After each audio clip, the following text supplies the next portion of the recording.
Ruby Hobbs came out of her room dancing and singing buck naked again.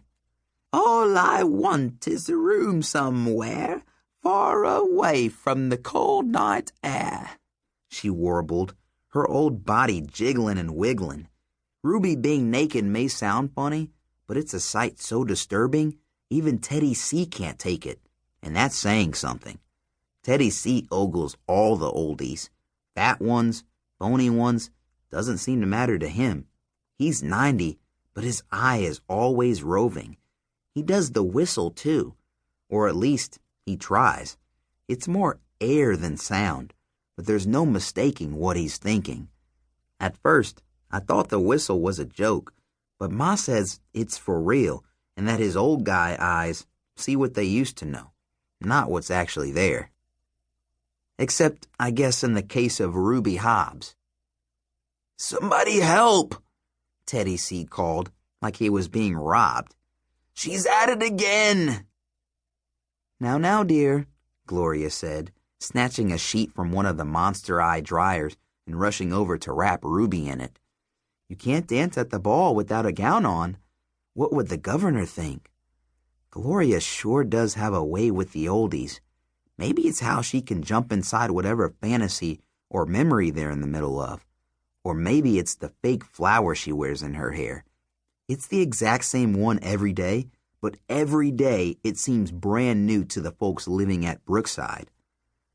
Oh, what a beautiful bloom, someone will say, like it's the first time they've seen it. As pretty as you, Gloria will reply, which makes them blush, like it's the first time they've been paid the compliment. It could also be the way Gloria's voice always seems to calm things down.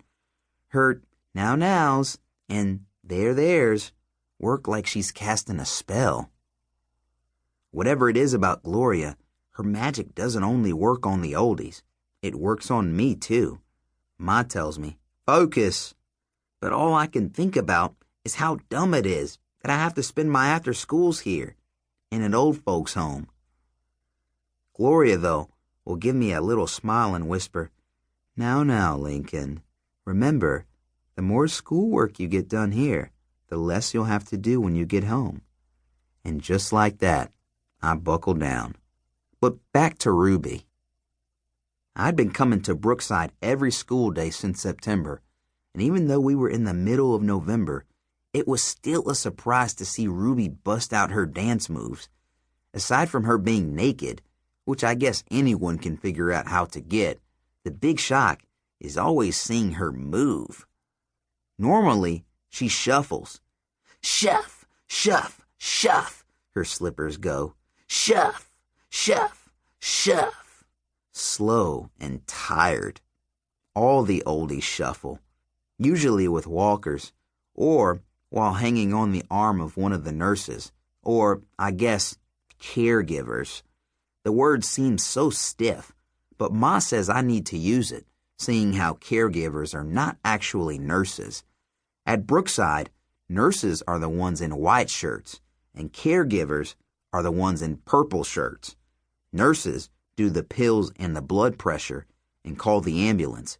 Caregivers do the meals and the clothes and all the nasties, like mopping up accidents and changing diapers and dressing corpses. But back to shuffling.